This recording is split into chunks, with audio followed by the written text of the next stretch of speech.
सतगुरु साहिब जी की जय हो। सतनाम साहिब। हे साहिब, आपका अनंत अनंत शुक्रिया, अनंत अनंत आभार। साहिब जी आपकी सर्वदा ही जय जयकार। आदरणीय सर्व संतों की जय हो। उपस्थित आदर के योग्य सभी जीवात्माओं को मेरा नमन। सतनाम साहिब। आप सब में बैठे परम पिता परमात्मा को शत शत नमन। और चुराई तुमड़ी जल में डूबे नहीं, वह दाबे और वह उबरे। अरे करनी छानी न्याई। तुमड़ी होती है, एक पेड़ पे तुम्बा लगता है, उसकी बनाई जाती है। वो अंदर से खोखली होती है और लकड़ी की होती है। अब जब वो लकड़ी का वो तुम्बा सा होता है, वो डूबेगा थोड़ी ना अंदर। कह रहे किसी चोर ने वो चुरा लिया और वो दबा रहा है पानी में, कुएं में गिर के, कि भी ये डूब जाए। लोग पीछे पड़ गए, चोर चोर चोर चोर। कह रहे वो तो दबा रहा है उसको कि वो डूब जाए, और वो डूबे नहीं, क्योंकि वो तो लकड़ी है, वो डूबेगी कैसे। कह रहे वह दाबे वह उभरे, वो ऊपर उभर रहा है। क्यों उभर रहा है? क्योंकि क्या नहीं किया, अपनी करनी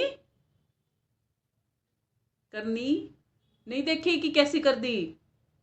भाई वो चीज डुबा डुबा के, वो चीज तू डुबाना चाह रहा है जो कभी डूबती ही नहीं। सत्य इसी प्रकार से समझना। हजारों झूठ कोई बोलता होगा ना, हजारों झूठ उस एक सच पे भारी पड़ जाएंगे। वो सारे झूठ डूब जाएंगे, वो सच डूबेगा नहीं। झूठ को तैरने के लिए भी सच का धरातल चाहिए होता है। पानी पे जो जहाज चलते हैं ना, पानी पे जो जहाज चलते हैं ना, जिस पे कई कई टन लोहा लदा होता है, उनका भी बेस लकड़ी का बना होता है। क्योंकि लकड़ी पानी में नहीं डूबती। लोहा पानी में डालोगे तो, बिना लकड़ी के सारे लोहे को डाल दो पानी में, डूबेगा कि नहीं डूबेगा? डूब जाएगा ना।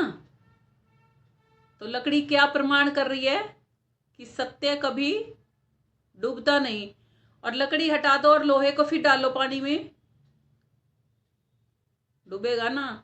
इसीलिए कहा जाता है संत ना होते जगत में। अगर सत्य ना होता ना इस दुनिया में, तो ये दुनिया असत्यता की कभी चल ही नहीं पाती। सत्य क्या है? आत्मा। सत्य क्या है? परमात्मा। और आत्मा और परमात्मा को इस दुनिया में से हटा दो, फिर ये देही चलेगी क्या? सत्य से ये झूठी काया चल रही है ना, ये झूठा कारोबार चल नहीं रहा इस दुनिया का। किससे चल रहा है? ताकत किसकी है? सत्य की है, सत्य की। असत्य की ताकत को भी चला देती है सत्य की ताकत। देख लो कितनी ताकत होती है सत्य में। और फिर हम अपने सत्यता को छोड़ के असत्यता में गमन कर रहे हैं। लकड़ी अपने आप पर छोड़ के कभी लोहे का संग करके तीर सकती है? लकड़ी ऊपर बांध दो, लोहा नीचे कर दो, लोहे को तैरा देगी लकड़ी? लोहे के समेत नीचे डूब जाएगी। तब वो लकड़ी, तब वो लोहे का वजन क्योंकि बहुत ज्यादा होगा और लकड़ी का वजन कम होगा, और उस पर बांध दी और नीचे फेंक दी पानी में, तो क्या नीचे नहीं चली जाएगी वो लकड़ी?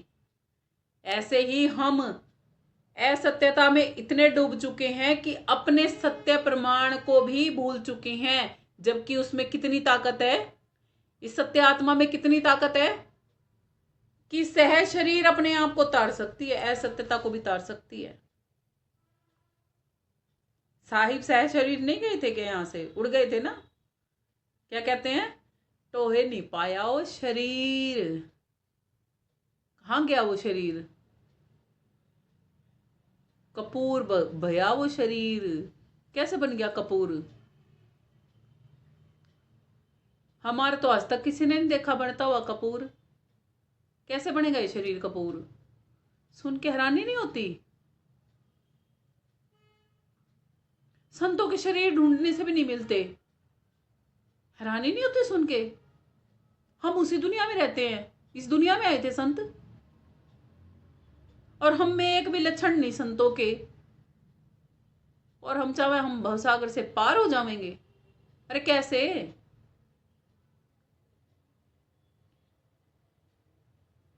इसलिए कहा जाता है दूसरों को मत देखो। बताओ कि खुद के अंदर में क्या क्या बुराइयां हैं। अपनी बुराइयों को देखोगे ना, अपना आंख से गंदा लगेगा। ये शक्ल देखने का भी खुद का ना शीशे में जी नहीं करेगा। यूं आओगा कि किसकी शक्ल देख रही हूं मैं।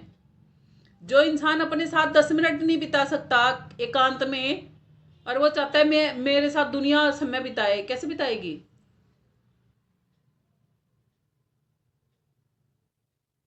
बिताएगा कोई उसके साथ समय? क्या सोचेंगे लोग? इससे पिंडा छूटे बस, कब सी इससे पिंडा छूटे बस।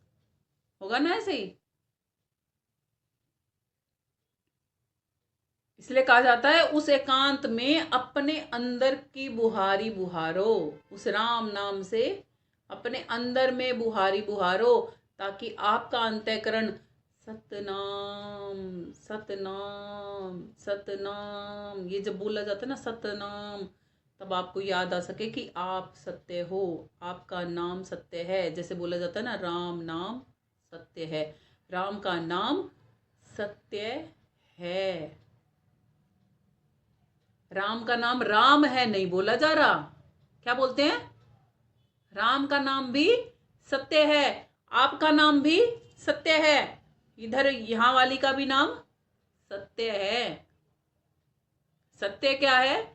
जो कभी नष्ट नहीं होता वो सत्य है, वो हम आत्मा वहां लेके जाना चाहते हैं साहिब में, कि अपने आप को तो पहचान लो पहले।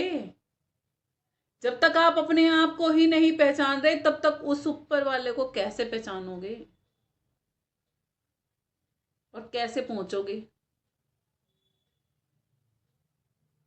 कहते हैं ले जाते हो लोटा जल भर के, तुलसी पे डाल के आते हो, शिव को खूब निलाते हो और फेरते हो आरती करते हो माला, मगर अंदर में जरा भी अपने रंग नहीं लाते हो।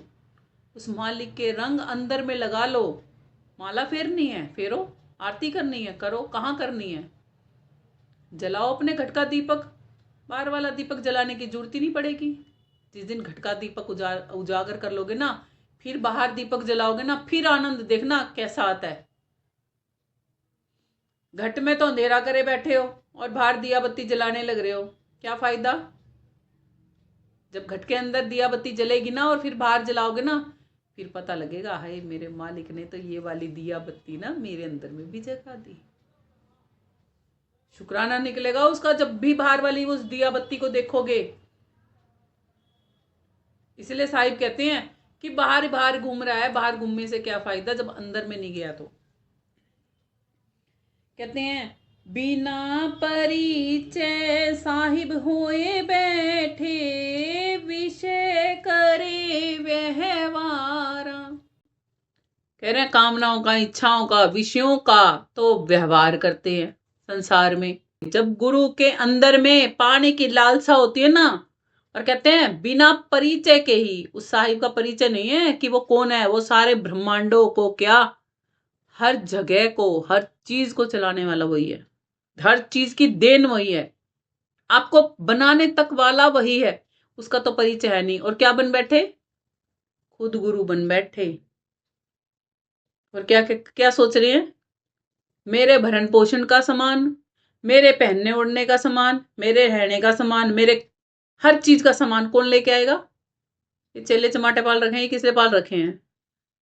तो चाहना कर ली ना, तो बेटा फिर संसार ही मिलेगा, फिर ना मिलता मालिक। समझ गए क्या चीज समझाई जा रही है? ये उन गुरुओं के लिए समझाई जा रही है जो ऐसा करते हैं।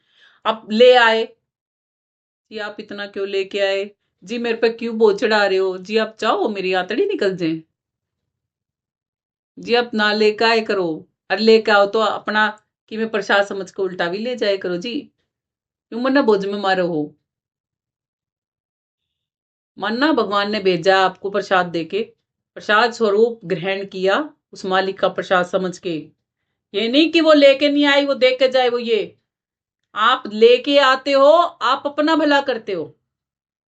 सामने वाला अगर इस भाव से ग्रहण कर रहा है ना, उस मालिक ने उस सुरती के हाथ मेरे लिए कुछ भेजा है, प्रसाद रूप में ग्रहण करता है, तो है फायदा। अगर वो ये सोचता है ना मैं तो गुरु और ये मेरे लिए क्या क्या लेके आए, दिखा जरा, और कहाँ इसका सामान, दिखा जरा कहाँ कहाँ है, कितना कितना सामान लेके आए, तो क्या है, विषय वासनाओं में ग्रसित है वो।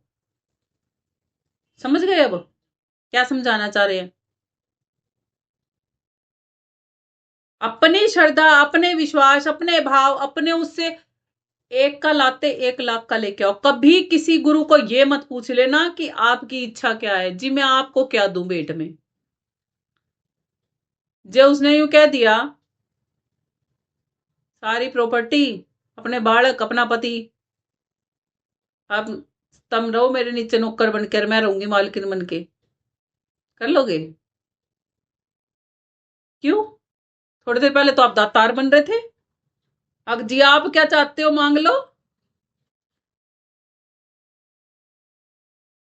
बन रहे थे ना, फिर सामने वाले तो मांग ले, दे दो। तुम मान लो संसार की कोई चीज मांग रहे हो, ठीक है, मान लो तुम चाहते हो कि हमारा एक मकान बन जाए, और उस मकान में गुरु को ही बुला लिया। आप गुरु से पूछ रहे हो, गुरु जी आपकी दया से ये मकान बना था जी, अब आप बताओ आपको क्या चाहिए। जिसने तुम्हें वो मकान दिया, तुम्हारी इतनी औकात कि तुम उसको दोगे?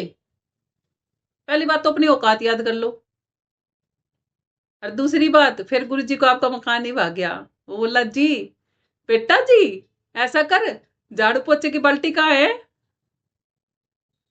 उठा के लेके आओ, और आज से मैं मालिक, इस प्रॉपर्टी के कागज है ना मेरे नाम कराओ। हैं जी, आप ऐसे कैसे बोल सकते हो जी? आपको क्या करना है, आपको कौन सा धन माया चाहिए थी? भाई थी तो मनना ही थी, तब भूल गया क्या तू, मन ने क्या था ना,